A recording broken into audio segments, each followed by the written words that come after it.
नमस्कार। Between the lines with Neeru Ranjan में आपका स्वागत है।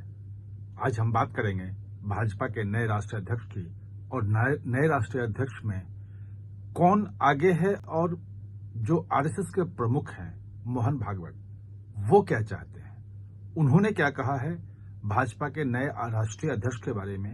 ये सबसे ज्यादा महत्वपूर्ण हो जाता है क्योंकि कयास ये लगाया जा रहा था कि कहीं न कहीं से संघ और भाजपा के बीच में सहमति नहीं बन रही है और इसीलिए राष्ट्रीय अध्यक्ष के चुनाव में देरी हो रही है। लेकिन अब जो बात सामने आई है वो इससे अलग है। मोहन भागवत ने क्या कहा और किस बड़े नेता पे भरोसा जताया, ये जानना जरूरी है। तो सबसे पहले ये कि मोहन भागवत जो है दिल्ली पहुंच चुके हैं, दिल्ली में हैं और आज से ही वो दिल्ली में रहेंगे, 8 तारीख तक दिल्ली में रहेंगे। और ये कहा जा रहा था कि इस बीच में चूंकि मोहन भागवत भी रहेंगे, दत्तात्रेय होसबोले जो नंबर 2 हैं, जनरल सेक्रेटरी हैं, वो भी रहेंगे और बाकी तमाम जो है संघ के बड़े नेता दिल्ली में रहेंगे। भाजपा के जो शीर्ष नेता हैं वो भी दिल्ली में ही हैं। प्रधानमंत्री 7 को ब्राजील जा रहे हैं, उसके पहले यही हैं। तो जो भी राष्ट्रीय अध्यक्ष की चीजों को लेकर होगा वो फैसला हो जाएगा और इसलिए माना जा रहा है कि जुलाई के पहले हफ्ते में उसका नाम आ जाएगा। लेकिन महत्वपूर्ण बात है, नाम तो आ जाएगा, लेकिन कौन होगा। और मोहन भागवत से जब पूछा गया, बहुत करीबी सूत्रों ने बताया, सीधे मैंने नहीं पूछा था, किसी ने पूछा था और वहां से बात निकल के आई है कि आप राष्ट्रीय अध्यक्ष के बारे में क्या सोचते हैं, क्योंकि उनका सोचना बहुत महत्वपूर्ण है। नीचे के जो नेता हैं वो तो कई नामों पे विचार कर रहे हैं, कई नाम चल रहे हैं। धर्मेंद्र प्रधान का नाम सबसे ऊपर आ रहा है, भूपेंद्र यादव भी हैं, शिवराज सिंह चौहान भी हैं, एमएल खट्टर भी हैं और बाद में पीछे में अलग अलग समीकरणों से स्मृति ईरानी, अनुराग ठाकुर और मनोज सिन्हा का भी नाम आता है। मेरे हिसाब से अभी तक सबसे ऊपर जो हैं वो धर्मेंद्र प्रधान ही चल रहे हैं। देखना है कि क्या होता है। लेकिन मोहन भागवत जी से जब उनके किसी बहुत करीबी व्यक्ति ने पूछा कि आपका क्या मानना है कि भारतीय जनता पार्टी का नया राष्ट्रीय अध्यक्ष कौन हो, आपकी पसंद क्या है, तो उन्होंने कहा कि हमारी पसंद नापसंद का कोई मतलब नहीं बनता है। सरकार अच्छा काम कर रही है। प्रधानमंत्री नरेंद्र मोदी के नेतृत्व में सरकार ने जो चीजें थी, जो आरएसएस के जो मुद्दे थे उसका अनुपालन किया है। जो कुछ भी बाहर में विभेद दिखाने की कोशिश हो रही है कि संघ और भाजपा के बीच में कहीं ना कहीं से टकराव है, ऐसी कोई स्थिति नहीं है। और उन्होंने कहा कि हमें प्रधानमंत्री मोदी पे भरोसा है, वो जिसको चाहें उसको अध्यक्ष बना लें। हमारे से कंसल्टेंसी हो रही है, जो हमसे सुझाव मांगा जाएगा संघ वो सुझाव दे देगा, उसमें कहीं कोई समस्या नहीं है। लेकिन जो फैसला करना है वो प्रधानमंत्री नरेंद्र मोदी को करना है।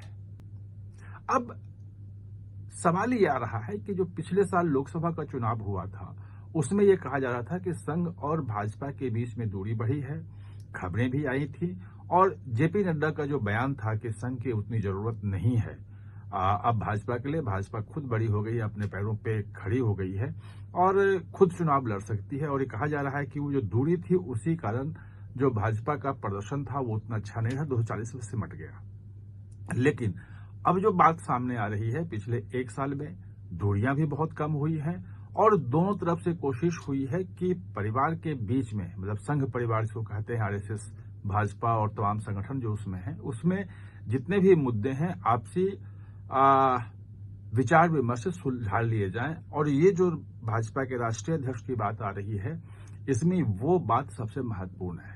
एक और बहुत महत्वपूर्ण बात बताई कि मोहन भागवत और नरेंद्र मोदी प्रधानमंत्री के जो संबंध बाहर से दिखाए जा रहे हैं, जो मीडिया में, सोशल मीडिया में जो कयास लगाए जा रहे हैं, वैसा बिल्कुल नहीं है। दरअसल दोनों के रिलेशन बहुत अच्छे हैं और ये रिलेशन अभी के नहीं है। मतलब जब नरेंद्र मोदी शुरुआती दिनों में स्वयंसेवक थे, प्रचारक बने थे, उस वक्त मोहन भागवत जी के पिताजी जो थे मधुकर राव भागवत, वो प्रांत प्रचारक थे गुजरात के और नरेंद्र मोदी कि जो शुरुआती जो स्वयंसेवक के दिनों का और प्रचारक के दिनों का जो जीवन को गढ़ने में, जो दिशा देने में, वो उनकी बहुत महत्वपूर्ण भूमिका रही थी। ये बात मोहन भागवत भी जानते हैं और मोदी भी जानते हैं। तो ये जो कयास लगाने की बात हो रही थी, टकराव की बात हो रही थी, जो उनकी टिप्पणी आई है मोहन भागवत जी की, सूत्रों के हवाले से ही आई है, लेकिन ये बहुत ही महत्वपूर्ण टिप्पणी है और ये दिखाता है कि कहीं ना कहीं से दोनों एक क्या कहते हैं कि एक ही पेज पे हैं, दोनों की सोच एक ही है। अब जब बात आ गई है कि मोदी तय करेंगे और मोदी पे भरोसा जताया है मोहन भागवत ने, तो जो पुराने कयास थे, पुरानी चीजें जो चल रही थी कि संघ की पसंद ये है, संघ की तरफ से ये नाम जा रहा है, उनकी तरफ से वो हो रहा है और एमएल खट्टर जो है संघ की पहली पसंद के रूप में सामने आए हैं, ये तमाम चीजें अब पीछे चली गई हैं। लेकिन क्या ऐसे में कोई चौंकाने वाला नाम सामने आएगा? मुझे लगता नहीं है कि पहले की तरह से कोई चौंकाने वाला नाम सामने आने की कोई संभावना है। इसके पीछे एक कारण है। कारण यह है कि जो संघ से भले करीबी हो, दूरी हो, ये तमाम चीजों को नीचे तक, मतलब कार्यकर्ताओं तक भेजने के लिए दोनों तरफ से कोशिश शुरू हुई है। मार्च में आपने देखा कि प्रधानमंत्री खुद जो है वो नागपुर गए और वहां उन्होंने संघ कार्यालय गए, जो संघ की तारीफ की, जो मोहन भागवत ने उनकी तारीफ की। कहा जा रहा है कि वाजपेयी के बाद जो पहली बार कोई प्रधानमंत्री जो है वो संघ के मुख्यालय इस ढंग से पहुंचे थे। तो ये एक बड़ा संकेत जो है वो प्रधानमंत्री ने दिया था कि कैसे दोनों संघ और भाजपा और सरकार सब एक पेज पे हैं और जो मुद्दे हैं, जो देश के मुद्दे हैं, जो राष्ट्रीय मुद्दे हैं, जो राष्ट्रहित के मुद्दे हैं, उन मुद्दों पर दोनों एक साथ काम कर रहे हैं। ऐसे में जो करीबी हैं, जो रेस में माना जा रहा है, वो आप समझ सकते हैं कि फिर दो नाम बहुत ही महत्वपूर्ण आ जाएंगे। एक तो धर्मेंद्र प्रधान और दूसरे भूपेंद्र यादव, क्योंकि दोनों संघ के भी चहेते हैं और जो मौजूदा जो अमित शाह और प्रधानमंत्री मोदी हैं, इनके भी करीबी हैं और इन पे बहुत भरोसा जता चुके हैं। बड़े बड़े राज्यों में पिछले 10-11 सालों में आपने देखा है कि जितने भी चुनाव हुए हैं विधानसभाओं के, प्रभारी के रूप में या लोकसभा में भी प्रभारी के रूप में इन दोनों को बड़े बड़े राज्यों में भेजा गया था। इनका अनुभव भी बहुत अच्छा है, विचारधारा को लेके क्लैरिटी है और दोनों ओबीसी समाज से चूंकि आते हैं तो वो भी फुलफिल करता है क्राइटेरिया। लेकिन जो पूरी डायनेमिक्स है भाजपा की और संघ की, उस डायनेमिक्स के हिसाब से अगर समझने की कोशिश करेंगे तो धर्मेंद्र प्रधान जो हैं वो इस रेस में आगे निकलते नजर आ रहे हैं। देखना यह है कि 2-4-5 दिनों में नाम सामने आ जाएगा, फर्स्ट हफ्ते में ही आ जाएगा, पहले हफ्ते में जुलाई के। तो उस वक्त क्या होता है, जैसे जैसे चीजें बढ़ेंगी, नई बातें आएंगी, हम आपके साथ सामने आते रहेंगे, आपको बताते रहेंगे।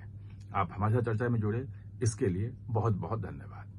और हाँ, चैनल को सब्सक्राइब करना ना भूलें, इसका बेल आइकन दबाएं ताकि नया वीडियो कोई भी आए तो उसका नोटिफिकेशन समय पे आपको मिल जाए।